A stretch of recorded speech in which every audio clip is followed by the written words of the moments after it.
तो सोचिए एक बार फिर से आप और हम एक पुलिस वाले होते हैं और हमारे पुलिस स्टेशन में एक माँ आती है अपनी एक बेटी की तलाश लिखवाने के लिए कि भैया मेरी एक 15-16 साल की लड़की है, वो घर से गायब हो चुकी है, प्लीज उसे ढूंढिए और मुझे ये पता है कि वो किस लड़के के साथ भागी है और शायद उन लोगों ने शादी भी कर ली है। तो आप और हम क्या करते हैं कि उनकी बात में रिपोर्ट लिख लेते हैं कि 24 घंटे में देखते हैं, अगर वो आती तो ठीक है, वरना हम रिपोर्ट को आगे बढ़ाएंगे और इस केस को आगे इन्वेस्टिगेट करेंगे। तो जैसे कि हम और आप आगे बढ़ते हैं, हम लोग कुछ टाइम बाद एक टीम बना के स्पेशल उस लड़की को सीसीटीवी के थ्रू और डिजिटल एविडेंस के थ्रू जाके ढूंढ लेते हैं। पता चलता है कि जिस लड़के के साथ वो भागी थी वो उसका लाइफ सेवियर होता है। उसने उस लड़की को एक ऐसे ट्रॉमा से निकाला होता है जिससे वो पिछले जब वो 13 साल की थी तब से जूझ रही थी। 13 नहीं, शायद वो रिपोर्ट्स के अकॉर्डिंग उसकी एज को 13 बोला गया, बट वो उससे भी ज्यादा पीछे थी, जो कि मैं बता नहीं सकता क्योंकि मेरे वीडियो को एज रिस्ट्रिक्शन लग जाएगा, जिसकी वजह से इसको व्यूज नहीं आएंगे और आप तक ये कहानी नहीं पहुंच पाएगी। तो आगे बढ़ते हैं केस में। तो वो लोग जब ढूंढ के लाते पता चलता है जिस लड़के के साथ वो भागे और उसने शादी कर लिया है, वो लड़का असल में उस लड़की का सेवियर होता है।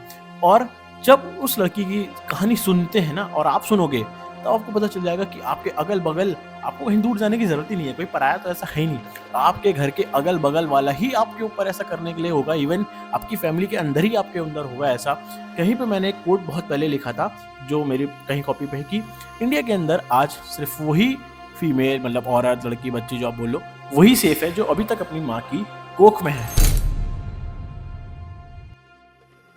तो चलो केस में आगे बढ़ते हैं। मैं हूं आपका दोस्त अरुण और अब जो मैं आपको कहानी बताने वाला हूं, अगर आपको मन विचलित होता है तो प्लीज इस वीडियो को यहीं पर ड्रॉप कर दो, बट अगर आपको सेफ्टी के मेजर से आगे देखना है तो जरूर देखो, ठीक है। तो भैया ये कहानी है राजस्थान की। वहां पे एक नैना नाम की लड़की होती है जिसकी उम्र होती है 13 साल। नैना अभी भी क्लास 7th या 8th में पढ़ रही होती है, वो आराम से स्कूल जाती है, रोज आती है। इस बार क्या होता है, उसकी समर वेकेशन शुरू होने वाली होती है, तो उससे पहले जो स्कूल है वो लॉन्ग डेज पे चल रहे होते हैं, मतलब पूरी शिफ्ट चल रही होती हैं। तब एक दिन वो घर आती है और थोड़ी सी डरी हुई होती है, ठीक है। उस दिन होता यह है, कोई एक पास का एक आदमी होता है जिसकी उम्र लगभग 40-45 साल होती है, वो उस नैना नाम की लड़की के घर के आसपास ही रहता था। वो नैना को रोक के उससे बात करने की कोशिश करता है, बट नैना हटपटा जाती है और क्योंकि उस टाइम पे दोपहर का टाइम था, वो अकेली भी थी घर आते वक्त, और राजस्थान में आपको पता ही है गर्मियों के टाइम में धूप कितनी तेज होती है, समर वेकेशन जब होने वाली होती है, तो वो अपने घर आ जाती है बट अपनी माँ को नहीं बता पाती है। कुछ दिनों बाद जब स्कूल बंद होने वाले होते हैं, उसी से एक हफ्ते पहले नैना फिर से जाती है और फिर वही लड़का, चलो उसको नाम दे देते हैं, उस लड़के को नाम देते हैं हम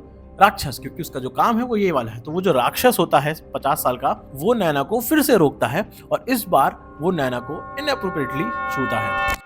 ठीक है, और उससे बोलता है अगर तुमने इस बारे में किसी को भी बताया तो मैं तुम्हें जान से मार डालूंगा और जिसको पता चला होगी उसको भी मार डालूंगा, क्योंकि मैं हूँ राक्षस। और नैना डरी सहमी घर चली आती है और अपनी मम्मी को भी नहीं बताती है। ऐसे ही लगभग बहुत बार हो जाता है, फिर उसकी छुट्टियां हो जाती हैं स्कूल की।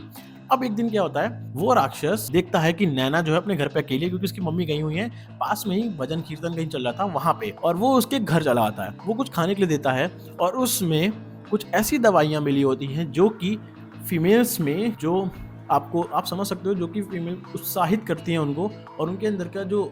जो मैं क्या वर्ड लूँ जिससे किसी को बुरा लगे, जो उनके अंदर की जो भावनाएं होती हैं, हार्मोन्स होते हैं, वो बढ़ा देती हैं और उनको और ज़्यादा उत्तेजित कर देती हैं, सही वर्ड में ये। अब वो दवाई जब वो पहली बार खाती है नैना, तो क्योंकि 13 साल की लड़की है उसको कुछ समझ नहीं आता, बट वो राक्षस उसको वो दवाई खिलाता है और फिर वो अपने घर चला जाता है। अब ये बात वो अपनी मम्मी को बताती है, ठीक है, बट वो खुद नहीं समझ पाती कि उसके साथ ऐसा क्या हुआ है वो चीज़ खाने के बाद, बट उसको अंदर अंदर उसकी जो लालच है वो बढ़ता चला जाता है नैना के अंदर कि मुझे ये फिर से चाहिए। क्या होता है कि ऐसे ही जब वो राक्षस देखता था कि नैना की मम्मी नहीं होती थी, तो वो 15 से 20 बार आता था और उसको वही चीज़ खिला के किसी तरह दे जाता था। अब यहाँ तक जाते जाते नैना जो थी वो उस चीज़ के लालच में आ चुकी थी, मतलब उसको अब तलब होने लगी थी कि वो चीज़ उसको एक दिन में चाहिए, और वो राक्षस उसको गलत तरीके से यूज़ करता था। उसकी मम्मी या पापा जब घर पे नहीं रहते थे, एक दिन नैना ने अपनी मम्मी को बता दिया, पर जो नैना की मम्मी है वो भी इस डर के मारे किसी को नहीं बता पाए, क्योंकि सच में अगर वो राक्षस नैना को और उसकी मम्मी को या उसके परिवार को हानि पहुंचा दे तो उसकी मम्मी भी चुप हो जाती है। पता नहीं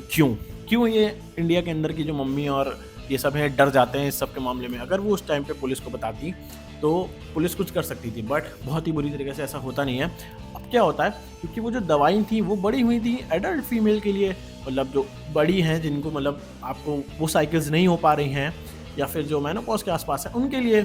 बट 13 साल की नैना को क्या पता था कि धीरे धीरे साल ब साल, और ऐसा एक साल नहीं, जब मैंने बताया ना पुलिस में जब पकड़ी गई थी 16 साल की थी, तो 13 साल से 16 साल। अब क्या हुआ, जो आसपास के रिलेटिव थे, ठीक है, वो ये देख रहे थे कि एक 6th 7th 8th क्लास की लड़की, 13-14 साल की लड़की,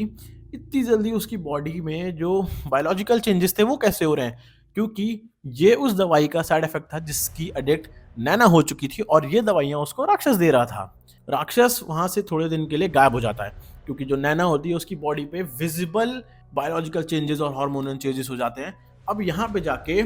वो परेशान हो जाती है और उसके घर वालों को भी बुरा लगने लगता है और मोहल्ले वाले भी अजीब-अजीब कमेंट पास करने लगते हैं। मतलब आप ये समझ लो कि जैसे अगर मैं बैठा हूँ और मेरा शरीर कुछ-कुछ जगहों से ऐसा बढ़ जाए जो कि उस एज में पॉसिबल नहीं है, तो दुनिया वाले हैं 10 तरीके की बातें करते हैं, 100 तरीके के मुँह हैं। तो नैना क्या करती है, वहाँ पे उसको एक एक लड़का मिलता है उसके ही स्कूल के आस-पास का, और वो उससे वो बातें बताना शुरू कर देती है क्योंकि अपनी मम्मी को बताया था, वो तो कुछ कर ही नहीं, डर गई ऊपर से और। तो उस लड़के के साथ नैना जो है वो भाग जाती है वहाँ से और फाइनली वो और वो लड़का आपस में यंग एज में ही शादी कर लेता है और अच्छी खुशी रहने लगता है। तब एक दिन नैना की मम्मी जाती हैं और पुलिस स्टेशन, जहाँ पे हम और आप पुलिस बन के बैठे हुए थे, हमारे पास आती हैं और हम पता नहीं कैसे पर नैना को ढूंढ निकालते हैं। और जब ये कहानी हम और आप, मतलब वो पुलिस वाले और नैना की मम्मी सुनती हैं, पुलिस वाले उनसे पूछते हैं कि भैया आपको पता था तो आपने क्यों नहीं एक्शन लिया? तो उनकी मम्मी बोलती है, मुझे लगा था कि वो मुझे मार देगा, इसको भी मार देगा। इस वजह से वो कोई भी एक्शन नहीं लेते हैं और उस राक्षस का पकड़ लेती है पुलिस और फाइनली वो राक्षस जेल में है। और जब पता चला ना तो उसने 8-9 सालों में लगभग 5 से 6 लड़कियों के साथ ऐसा किया और उनको ऐसी मेडिसिन्स दी जिसकी वजह से उनकी बायोलॉजिकल ग्रोथ है वो उनकी एज से ज़्यादा तेज़ी से हुई और उनके साथ बहुत सारी ऐसी गलत-गलत चीज़ें करी। तो अगर आपके भी घर के आस-पास आपको ऐसा लग रहा है कि कोई छोटी बच्ची है या फिर कोई बच्चा है जिसके साथ ऐसा हो रहा है या फिर आपको उसकी बॉडी में इम्बैलेंस चेंज, बायोलॉजिकल चेंज दिख रहे हैं, तो एक बार को ज़रूर उससे पूछना, क्या पता आपका एक क्वेश्चन उनकी लाइफ बचा सके और ऐसे राक्षसों को जेल के अंदर डाल सके। तो यही थी मेरी वीडियो और आप जाके और भी चैनल को देखो जाके, अगर अच्छा लगे तो सब्सक्राइब करना। हमारा एम है 2025 में 10,000 सब्सक्राइबर का। तो मिलते हैं आपसे अगली वीडियो में, तब तक के लिए स्टे सेफ, बी हैप्पी, जय हिंद, जय भारत।